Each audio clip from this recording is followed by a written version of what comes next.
Hello Cancer, thanks for joining me for your March monthly forecast. This month begins in a very dynamic way. There's lots of influences stacked up right at the start of the month, not least the new moon on day one. And this new moon gives you a wonderful opportunity to influence the way in which you expand your situation. Now sometimes we might have the desire to make changes, but events, situations stop us being quite as uninhibited as we'd like. But I do feel that you can have a strong impact on your circumstances.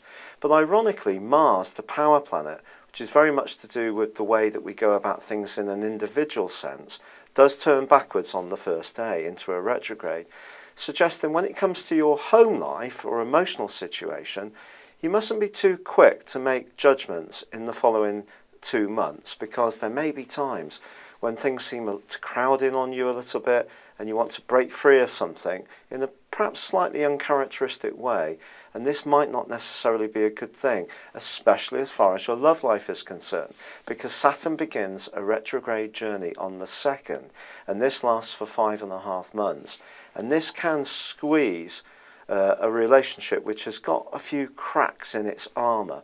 If, however, you're wanting to be more dedicated to your loved one or to the qualities that you have as an individual in terms of developing your flair and artistry, this Saturn retrograde asks you to roll your sleeves up and work even harder. It may even see you encouraging your children if you have any. Now, the first week of this month is definitely influenced a lot by the Sun's angle to Pluto. Pluto's about change, and it's also about transformation. And I do feel that some of the changes that are going to be going on for you could be about your relationships. Now, relationships, I mean in a broader sense. You could find yourself travelling with one special person to a wonderful destination or booking a glamorous holiday. By the 6th, however, there is another major change which can favour you. This is when Jupiter in your sign, the planet of fortune, starts itself to go forwards. It's been travelling backwards since the early part of November last year. Now, it hasn't made you unlucky since then, but it's just saying to you that if you can put the effort into your individuality, then between now and when it moves into Leo, just later on in the year, in June, this is going to be a marker in time for you when you can start to see the rewards for all the hard work you've put in. So don't hold back from showing people what a talented one-off you are. But on the 6th also, well, Venus, the planet of love, moves into a deep and very intense part of your horoscope. It can ratchet up the temperature when it comes to your romantic situation in terms of intimacy, but also from a financial viewpoint, can see you start to look for new ways of earning money. And with Mercury also in this location, forging a fantastic link to Mars in week 2, something to do with a property matter can work out very well for you. You might have to make a quick decision or work very hard on information you're given, but if you do, it can be very favourable.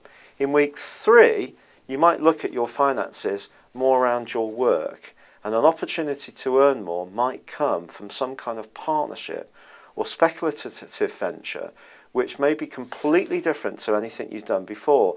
Now, if something does come up like that, don't turn your back on it because it's treading a less well-known path. The more innovative you can be, the better you can do. The full moon, which occurs at the heart of this month, really does put the emphasis on contracts, communications and travel. It can be a time when these can go well, or a time when any elements of these which are not quite in balance need to be sorted out and put right. When Mercury moves into Pisces, which is your sister water sign of course, or moves back into Pisces on the 18th, that can be also a time when you start to dream about your ideal location and in terms of travel, and particularly when it combines with Neptune again. But reality strikes on the 21st when the Sun makes its way right to the top of your horoscope. And in so doing, it's asking you to think more about your worldly involvements, your career, your responsibilities and obligations. If you take this seriously, there can be a real opportunity to progress as this month draws to a close. But ironically, this new moon, the second new moon, which occurs on the 30th, actually angles sharply to both Jupiter and Pluto. It's not so productive. suggesting that there could be some clashes in terms of relationships, maybe linked to a change of power in an existing romantic tie, or perhaps it's to do with your work situation where things seem to be changing rapidly, and that might be hard to keep up with, but you do need to try to stay as flexible as possible and make sure that your listening skills are always turned to max, and you're not just seeing your relationship needs only in your own from your own perspective. Try to see the other side of the story as well.